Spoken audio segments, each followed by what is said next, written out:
pseudosofia enos falfatá. Olá, vamos examinar as escrituras? Quero ler um texto com vocês que se encontra no Evangelho de Jesus Cristo segundo João, capítulo 2, versículos 13 a 15, onde nós vemos o seguinte: Quando já estava chegando a Páscoa judaica, Jesus subiu a Jerusalém. No pátio do templo, viu alguns vendendo bois, ovelhas e pombas, e outros assentados diante de mesas, trocando dinheiro. Então ele fez um chicote de cordas e expulsou todos do templo, bem como as ovelhas e os bois. Espalhou as moedas dos cambistas e virou as suas mesas.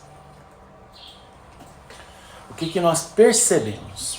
Jesus chega na casa do Pai, percebe aquele comércio e tudo fora de padrão, fora de propósito. Nada daquilo deveria acontecer. E o que ele resolve fazer? Ele resolve fazer um chicote. E aí, no outro dia, ele vai lá e chibata em quem merecia, virou as mesas dos cambistas, soltou os animais e disse que a casa do pai dele seria chamada casa de oração. E eles estavam fazendo da casa do pai dele um covil de salteadores e casa de comércio. Logo, ele não aceitou isso. Agora, o que eu queria conversar hoje com vocês é sobre um aspecto apenas deste acontecido.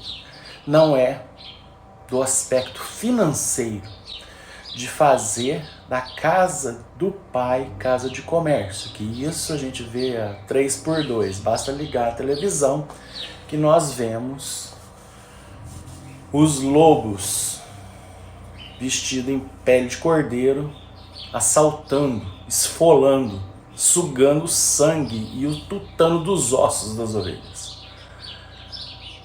roubando e enganando. Não é esse aspecto. Esse aspecto é fácil da gente perceber. Esse aspecto eu acho que nem precisa ser pregado, na verdade, porque todo mundo que tenha 2 neurônios consegue entender, consegue enxergar e consegue ver isso. A grande questão é: havia uma lei de sacrifícios. Conforme o pecado que você cometia, você tinha de levar ao sacerdote um pombo, um carneiro, um cordeiro e sacrificá-lo no teu lugar. Então, esse cordeiro ou este animal, ele iria carregar os seus pecados. Você transmitiria, entre aspas, os seus pecados para este animal. E ele seria morto no teu lugar. Assim como no Éden, quando Deus chamou Adão e Eva. E ele perguntou: onde vocês estão? Eles sabiam onde que eles estavam. Eles só queriam que ele confessasse: Adão, onde estás? Estou aqui, Senhor. Mas não, ele se escondeu. E aí quando ele aparece, ele fala que se escondeu porque ele pecou. E o que Deus faz? Ele mata um animal inocente, arranca a pele desse animal e faz roupas para Adão e Eva. Ou seja, o pecado de Adão e Eva teve que ser coberto com um sacrifício, com o sangue de um animal inocente. Então esse animal que não tinha nada a ver com o pecado de Adão e Eva teve que derramar seu sangue para ceder a sua pele, para cobrir o pecado de Adão e Eva, cobrir a nudez de Adão e Eva. A partir daí há uma lei de sacrifícios. E essa lei, ela aponta para o único sacrifício verdadeiro, que seria Jesus Cristo. Então isso aí é o prezinho, é o jardim da infância que vai nos ensinar que o Filho de Deus descerá do céu, se encarnará, e que ele será o sacrifício perfeito para cobrir os nossos pecados. Ele é o nosso Redentor, ele é que vem nos resgatar. É o sangue dele que cobrirá os nossos pecados. E ele é o Cordeiro de Deus que tira o pecado do mundo, o verdadeiro Cordeiro. No Antigo Testamento, e essas leis de sacrifícios, e enquanto as pessoas estavam levando animais ao templo para ser sacrificado, era apenas um prelúdio do que haveria de vir, de Jesus que viria. Porém, a intenção de Deus nunca foi nós não pagarmos absolutamente nenhum preço. Não é assim que ele desejava, da maneira que estava acontecendo. As pessoas iam no templo, passavam pela mesa dos cambistas, então eles levavam mantimento, levavam alimento, trocavam em dinheiro, ou trocava de um dinheiro para o outro. E aí, o que acontecia? Eles compravam um animal lá, e esse animal, eles não tinham afeto nenhum, eles não tinham afeição nenhuma nesse animal, eles nem conheciam o animal, eles simplesmente levavam para ser sacrificado. A intenção de Deus não era essa. A intenção de Deus é que você tinha um animal, que você convivia com esse animal, que você tinha afeto, que você tinha afeição por esse animal. E esse animal que você conhecia, que você convivia, que você tinha afeto, ele teria que ser sacrificado no teu lugar. E você teria que sentir o peso do pecado, porque você perderia aquele seu animal que você tinha uma estima por ele. Poderia nem ser um grande amor, nem nada como nós vemos nas pessoas que adoram os pets hoje. Mas havia uma convivência, havia uma consciência, havia um contato, ele conhecia, ele sabia o nome daquele animal. E não assim, eu passo lá e eu tô com dinheiro, chegando com dinheiro lá, eu compro ou eu troco a troco de um animal. Pego o dinheiro e troco a troco de um animal, ou pego o dinheiro e troco a troco de alimentos. Então, não faz sentido. Por quê? Porque eu não tenho absolutamente nenhum contato com aquele animal, eu não conheço ele, então não doeria nada em mim. Não iria doer.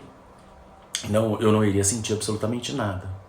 E é exatamente isso que acontece, que ocorre com a indústria de mantimentos e de alimentos hoje. Antigamente você criava uma galinha no fundo do quintal, como meus sogros até hoje criam, criava o seu porquinho, criava a sua vaquinha, o seu bezerrinho.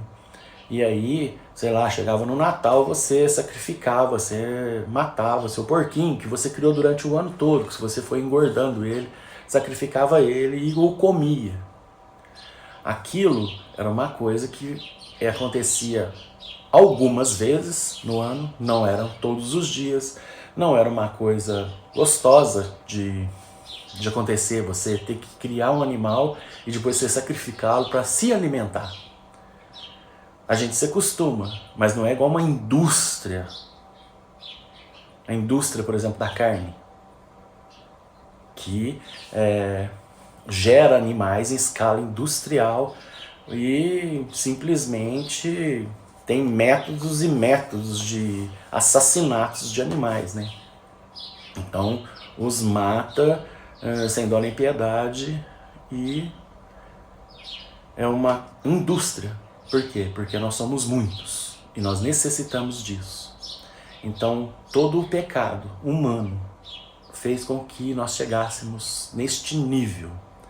Num nível onde o ser humano hoje, ele não está nem aí, nem para o próximo, nem para outro ser humano, muito menos para qualquer animal. Quando eu vejo na rua um carro escrito assim, eu freio para cachorro, eu acho isso um absurdo, porque tem algum imbecil que não freia para cachorro? Se tem o adesivo, é porque tem sim algum retardado que não freia para cachorro, que passa em cima dele, que atropela o cachorro. Como se não fosse um ser vivo, como se não sentisse dor, como se não necessitasse do amor, do carinho, do cuidado. E nós somos seres humanos, nós somos aquilo que os anjos são para nós, nós somos para os animais. Se os anjos nos protegem, nós devemos proteger os animais, pois nós somos os seus anjos. E nós temos os nossos anjos que nos protegem.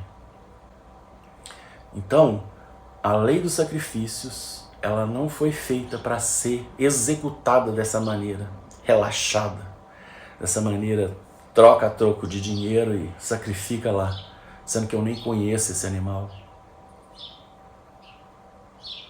Eu preciso conhecer o melhor. Antes de Jesus, eu precisava conhecer, eu precisava conviver e eu precisava sentir que o meu pecado tem um custo, e um custo de vida, um custo de sangue.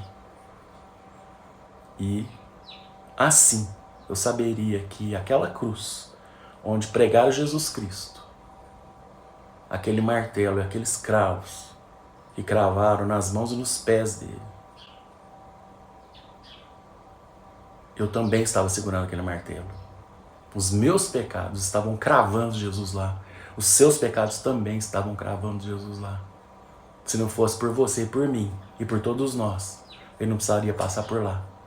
Porque todos somos pecadores. E nenhum animal teria que ser sacrificado. Mas nós pecamos. E a única coisa que Deus podia fazer foi o que ele fez. Deus não pode tudo. Todo mundo fala assim, Deus pode tudo. Não, Deus não pode tudo. Uma das coisas que Deus não pode é salvar a humanidade sem a cruz de Jesus Cristo. Se ele pudesse, ele teria salvo. Amém.